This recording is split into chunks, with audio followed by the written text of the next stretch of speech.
My goal for today is really to give you a perspective of what some of our students experience, some of the challenges that they may go through or they may come into our district having experienced. So that is really the goal for for me today, to be able to give you that perspective as being one of them. Like the old saying says, it takes one to know one. This is me. I was a former English language learner, or still am, because I don't think we ever get over that. So I was an English language learner. I was a former gangbanger, an at-risk student. But because educators like yourself, whether you work in a certificated, classified, you were able to build a connection with me growing up. I was able to connect, build relationships with teachers, school staff, campus supervisors, cafeteria, office staff, resource officers, administrators, and they were able to help guide me, in order to be able to make better decisions. And I was able to turn my life around as I got older. I was born in Oxford, California. It's about 40 minutes north of Los Angeles. My parents, Jesus and Rosa Lopez, immigrated to the United States from Mexico and worked in the fields most of their lives. My father was a tractor driver, and my mother picked seasonal vegetables and fruits.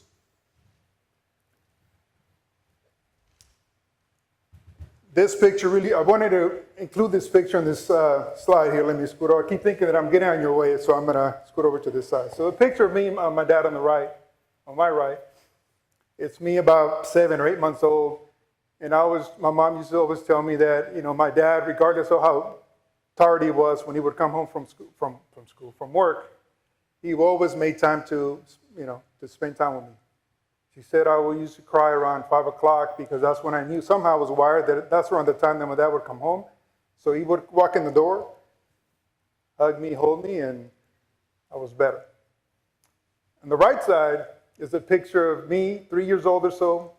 I don't know if any of you used to do the Kmart specials, but if you went to Kmart, that was a background. That was a background that every Kmart had, right? So there we go. And I don't want to get into their ices and all the other stuff, but that was a Kmart special. That was when I first started getting dressed up, at least my parents said. So I was 3 years old. So soon after this picture was taken, my parents decided to move back to Mexico, to their hometown.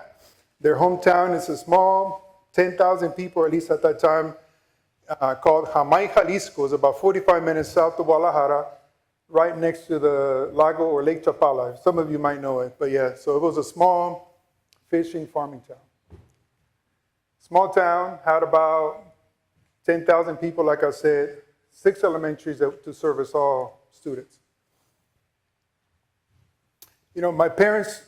Growing up, my parents had a very different experience than what we did. When they became of age, they had to work and support the family, but also take care of the siblings.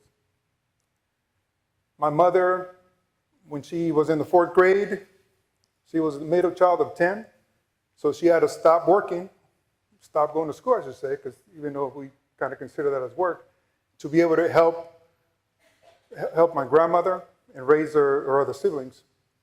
So 4th grade, education was done. My father, when he was in 5th grade, being the oldest of 12, that's when he had to stop to help raise his siblings, but mainly really work in the fields. And my grandfather, I think at that time, owned cows, so he used to go out there and help milk the cows, and that's how they were able to support the family.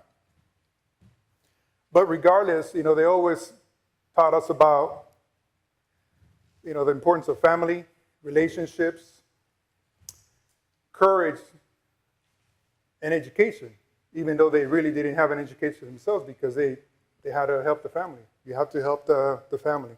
So education was secondary growing up. I attended primary school all the way up to the 5th grade when we lived in Mexico. And during this time as well, my father would travel to the United States do seasonal jobs to be able to help provide us for the family. And so my mom was, at that time, was taking care of my sister and I while my father was gone. You know, I was a good kid for the most part growing up, a little energetic, you know, liked to play a lot, but I also got in trouble a lot. So I was able to attend 4 out of the 6 schools when I was in elementary because I used to get in trouble a lot. You know, I don't know if it was because of that or because maybe you know, if any of you have ever attended a school other than the United States, Mexico, among other countries, their form of discipline is corporal punishment.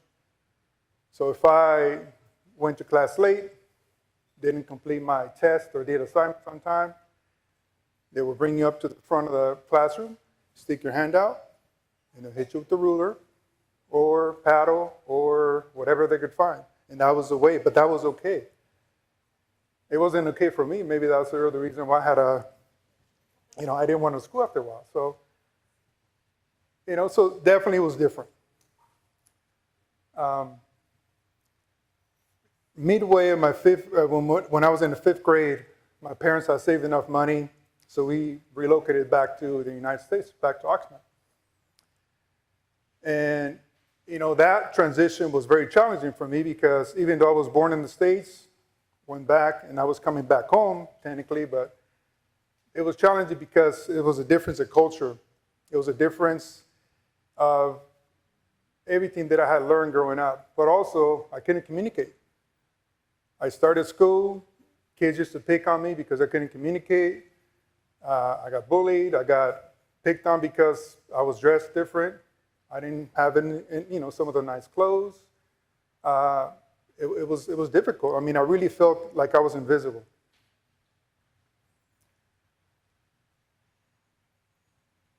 As I continued going to school, I ended up seeing this group of students, you know, group of crowd. They were students, but it was a group of crowd after school. So I started resonating with them, and they started talking to me, acknowledging me. So I did that more and more and more. And I figured, well, you know, I wanted to belong. I wanted to fit in.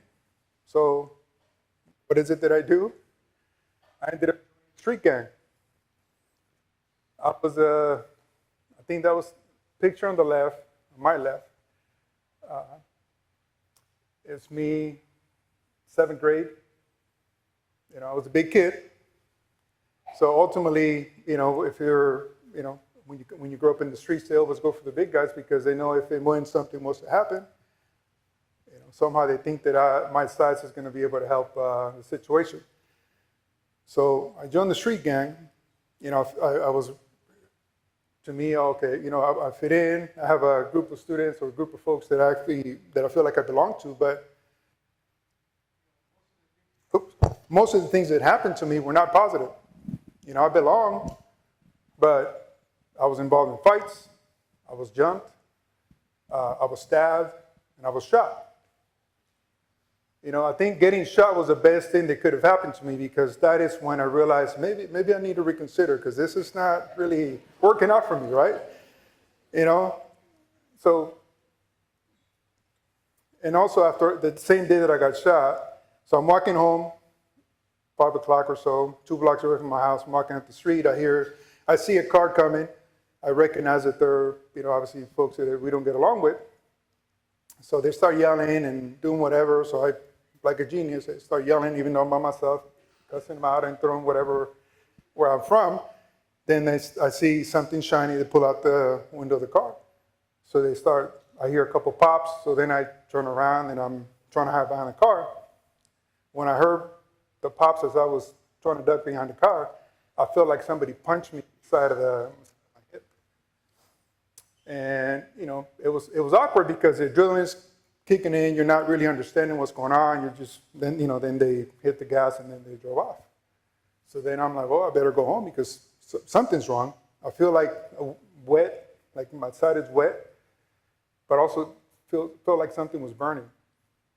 So I go home, Go up, knock on the door. My mom opens the door. What's wrong? And I'm like, I think we need to call the ambulance. Something happened to me. She's like, what do you mean? Well, I think I got. So I look at my side, and sure enough, it's bleeding. And my mom was surprised, but I could see in her face was just upset. She told me, I'm not going to call the ambulance. If this is a lifestyle that you want to live, you need to suck it up and be about it and do it. She says, but also you're not going to, if you want to continue living this lifestyle, you need to do it somewhere else. You have two other younger brothers that they're looking up to you, and you cannot be that kind of role model for your brothers. Somehow my mom worked her magic, and somehow she knew that it didn't penetrate enough or deep enough. She got some hydrogen peroxide, poured it in there, and popped it out. I don't know how she did it. So she popped it out, right? And ended up being a small, and I'm going deep, I'm full disclosure. Ended up being a .32 caliber, which typically they don't have that much. They're for short contact, from what I was told. So it happened.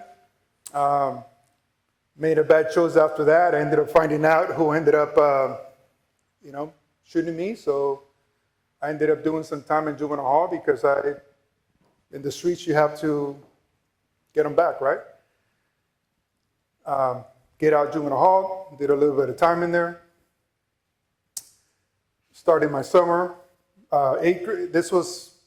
I was a rising 9th grader, I guess, at that time. So we went to, my parents told me when I got out, look, you need to do something. If you're going to continue to do what you're doing, you're going to work in the fields. I'm going to send you're going to work in the fields because I need you to see what it is how hard we work in order for you to get this opportunity that you're not taking advantage of. So my mom worked in the fields at that time still. It was green onion season. So what is it that I do? Sunday night, go to bed, wake up, 4:30 in the morning. They're waking me up. Hey, get up. So I'm getting ready. Early in the morning, she already made my lunch. She took me to work with her. And it was tough waking up that early. It was tough being in the cold.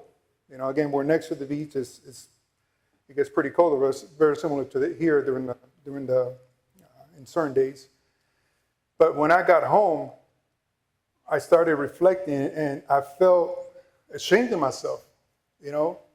This is what my parents have been doing for all their life because they didn't have the opportunities like I did, and I'm over here blowing up my opportunity, not taking advantage of it, trying to belong and be in a gang and do all this, and it's just not working out, right? One of the things that I forgot to mention, she told me, if you're going to be a gangbanger, make sure you're going to be the best, and otherwise, you need to choose a different profession because it's not working out for you, right? So, yeah, pretty much, right? I'm not doing too well. I'm like 0-7, so it's not working out for me. So, I thank my mom to this day because she was tough as nails.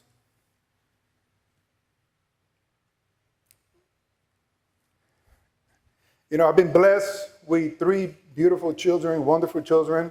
They attend schools here in our district. Some of you might even have them or might have had them in a class or will have them in a class. This is who I am to them.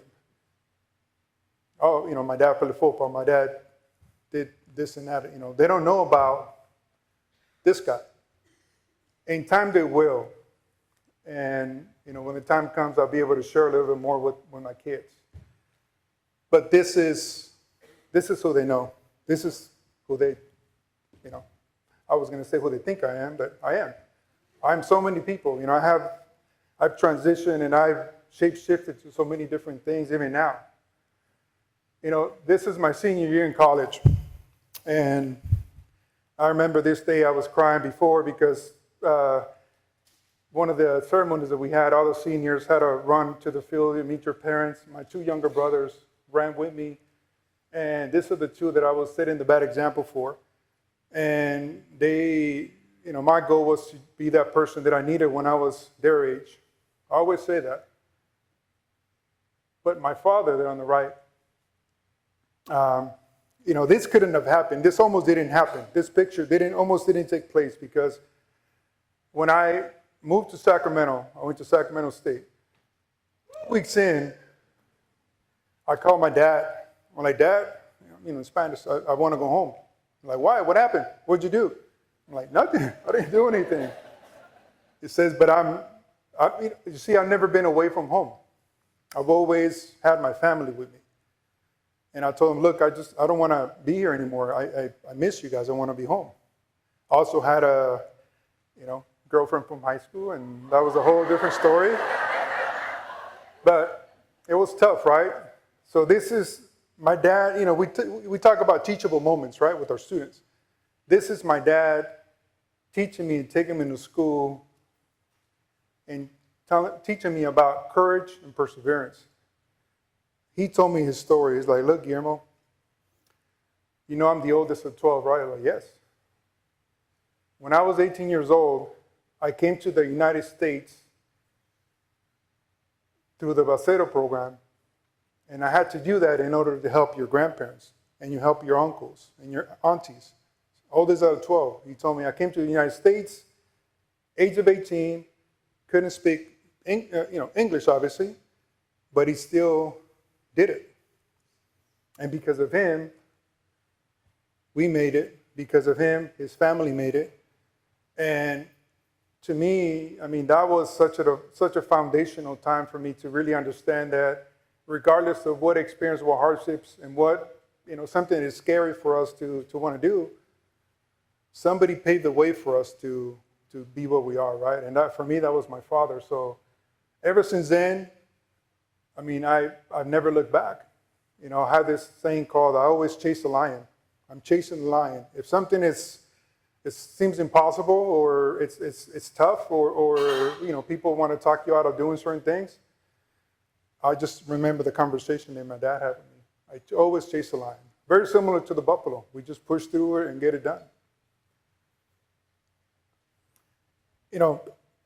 I've been very fortunate to have so many people in my life that have touched me, not that way,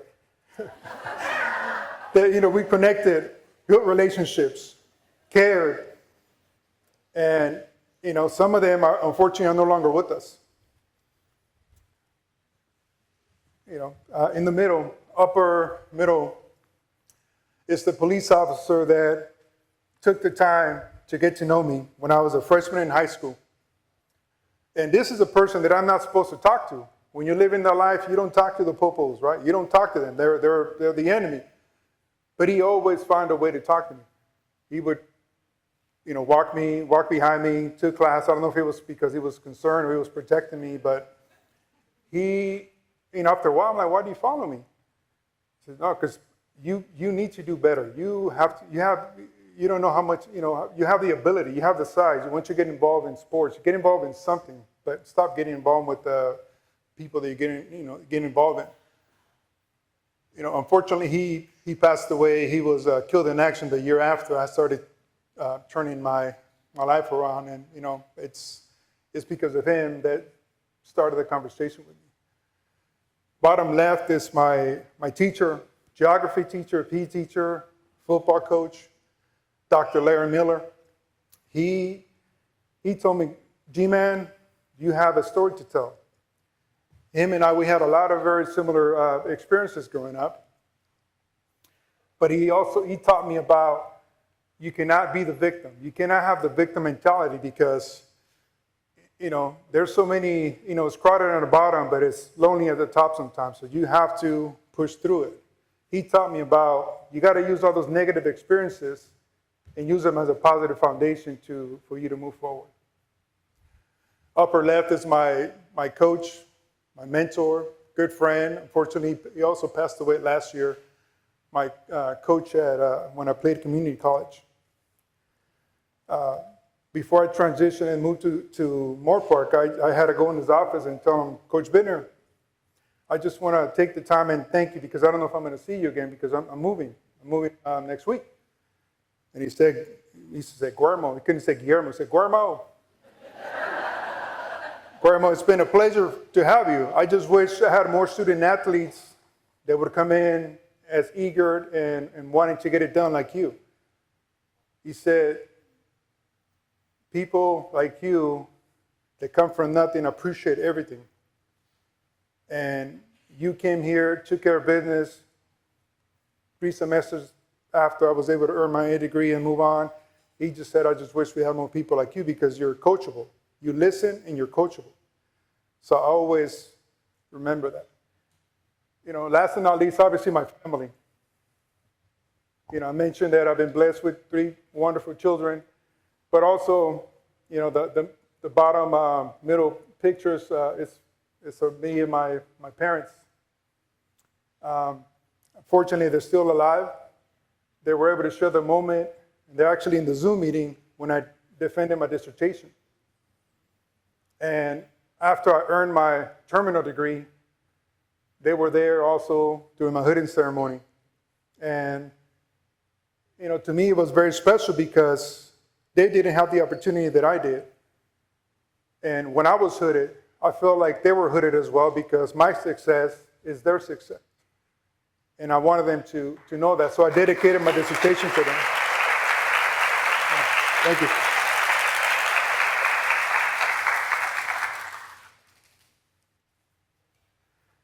You know, in closing, I feel like this was very needed for us. So in la catch is a Mayan precept that the Mayans used as a foundation for their culture, but a foundation on how to take care of each other. So in la catch means I am you, you are me, but also meaning that if I do harm to you, I do harm to myself.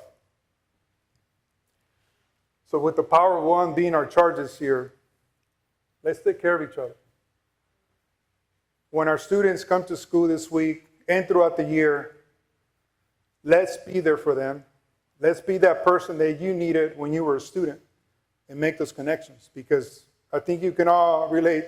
When you make that eye contact with those students, you know they're probably going through some stuff.